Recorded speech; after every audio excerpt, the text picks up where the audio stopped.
Už od počátku 16. století se objevovaly úmysly vystavit ve Staré Vodě nový větší kostel. Nový biskup hrabě Karel z Lichtenštejna využil svého dvorního architekta Itala Giovanni Pietra Trencalu, který začal v roce 1681 se stavbou nového chrámu. Do roku 1685 byly postaveny obvodové zdi a do roku 1689 celý kostel dokončen.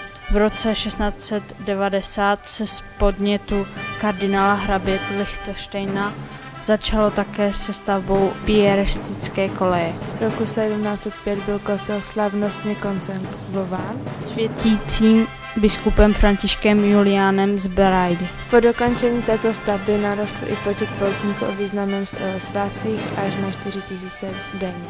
Vliv milostného obrazu a jeho pověst za možností zázračně uzdravit překonával hranice Staré Vody. Na věž kostela byly instalovány věžní hodiny a začalo se s výstavbou nové krypty. Ta sloužila svému účelu pohřbívání řadových bratří až do roku 1773. V průběhu následujících let byl kostel zařízen několika novými oltáři a také znovu vymalován. V roku 1787 doplnili původní zvony z kostela svatého Jakuba a kaple svaté Anny dva nové, zvon svatého Petra a zvon svatého Blažeje. Poslední velkou úpravou bylo rozšíření kůru pro sboristy, ke kterému došlo léta páně 1791. 31. července 1817 postihla Libavsko velká bouře spojená s krutím, která poničila kostel i jeho okolí. Tehdejší kronikář Drexler o tom píše. K večeru se po celodenním párnu přihrály černé mraky a bouře. V Mnižiku se spustili nebývalý liják, zvedl se prudký vítr a černé mraky zcela pokryly oblohu, takže nastala úplná tma, kterou prožařovaly pouze blesky. Obloha se zcela zatemnila a prudký vítr vybil okolní tabulky. Když se bouře uklidnila, vyběhli lidé se svítilnami před své domy a do zahrad za nimi, kde bylo pokotníky krup. Ráno pak měli možnost vidět celou zkázu zadenního světla. Kroupy poválely a zničily pole s obilím, vítr vyvrátil stromy v zahradách a sadech nebo kroupy stloukly ze stromů listí a ovoce. U kostele vyvrátil vítr staré lípy, které zde stály. V březnu 1903 dorazily do Staré Vody nové varhany, přivezl je koňský povoz. Následně byly instalovány v kostele. 8. listopadu 1908 se stavilo 60. výročí nástupu císaře Františka Josefa na trůn. Při té příležitosti byly před starovodskou školou vysazeny 2 nové stromy a slavnostního průvodu se účastnila řada místních spolků.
Když pevné ruské jednotky přišly do vesnice, přivítali jsme je s bílými rozděralky.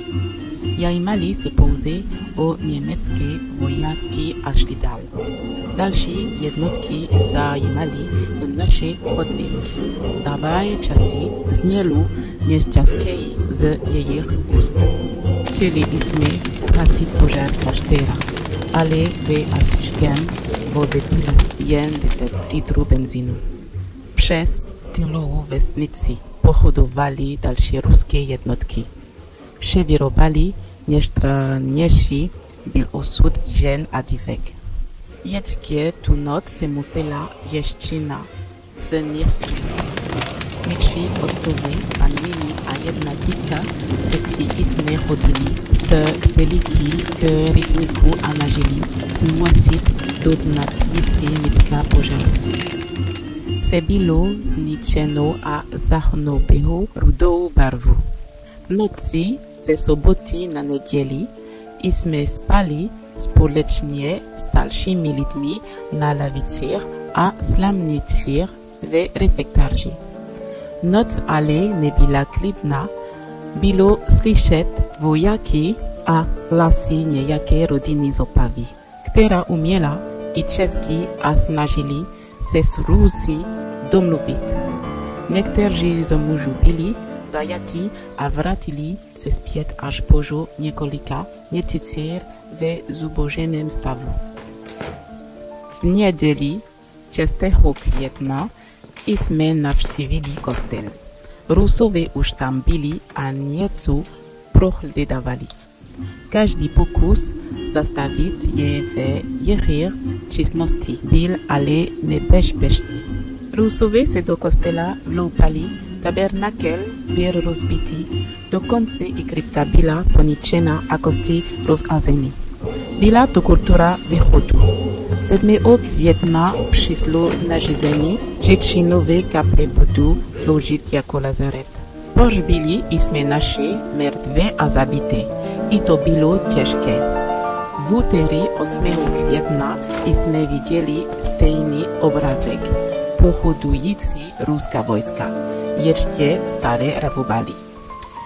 V kostele se háru dlouze navrhaní. Konečně ve středu většina ruských oddílů oddělila a také smysl lazaret, který židili. Ruští vojáci uřezali nohy stolku ve kaplích i vytrhali dveře, aby obojí mohli použít jako provizorní lůžka. V klášterním zálu pořezali stromy a klášterní zedina. Několika místech rozborali, aby si ze zdiva vyrobili provizorní zemlянky. I hospodářské budovy byly poničeny. Předsíň chrámu používali jako krozet a sakristii jako místnost pro jatka. Ve středu jsme obstarávali chléb. Spousta ještě zůstala z pekáren ustupující německé armády. Také bylo třeba pohřbít a zakopat mrtvý dobytek. Vzduch už byl úplně nasaklý zapachem ze rozkradajících se zvířat. Všude se uklízelo, aby v pondělí mohla být první mše. Ve vsi byl zřízen český úřad, ale zatím neměl žádný význam. Jelikož se ve vsi stále zadržovala část ruské armády. Vyvěsili jsme českou vlajku. Ryb další potraviny jsme dostávali od Rusů, kteří zabavili sedlákům. Mezitím se začal konstituovat obnovený československý stát. Těšili jsme se na českou správu, která nahradí Rusy. Ale jaké bylo naše zklamání? Už první nařízení ukazovala budoucí vývoj, jak s námi naloží. Vylazovací tábor pro proradný německý národ. 24. května navštívil pater superior pana arcibiskupa na svatém kopečku, aby mu referoval o požáru kláštera. Dostal příslib, že i přes těžkou situaci se pan arcibiskup vynasnaží začít znovu opravnu kláštera. Cestu domů absolvoval pěšky, poněvadž cesta vlakem byla nebezpečná. Po příjezdu jej čekalo nemilé překvapení Ukrajinka, která přišla do vsi za války společně s běženci a která sloužila jako prodejná dívka Rusům. Vyzradila, kdy byly chnovány cennosti ze kláštera. Rusové několikrát do vesnice přijeli a cennosti si vyžadali. I u nás Později se stali objevovali nějací vojáci. Nyní v květnu se museli zejména dívky mít na pozoru. Postupně jsme je ukryli v klášterze, a když to bylo moc nebezpečné, na půdě kostela. Ze vsi byl řízen český komisariát a s ním mnoho nařízení a zákazů. Dostali jsme potravinové lístky a tzv. Trestní lístky, které nás vylučovaly z přídělu masa většího množství mouky. Sedláci většinou uchlánili tak jednu kravu, ale častěji žádnou. Nyní jsme byli označeni písmenem a cestování vlakem nebylo Němcům dovoleno. Pro cestu kamkoliv bylo třeba povolení komisariátu.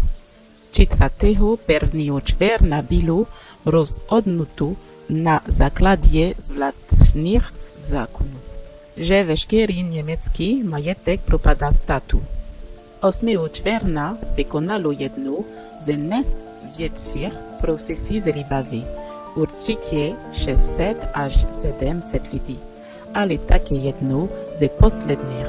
Na základě konference ve postupimi jsme se dozvěděli, že budeme se sudet definitivně vysídleni.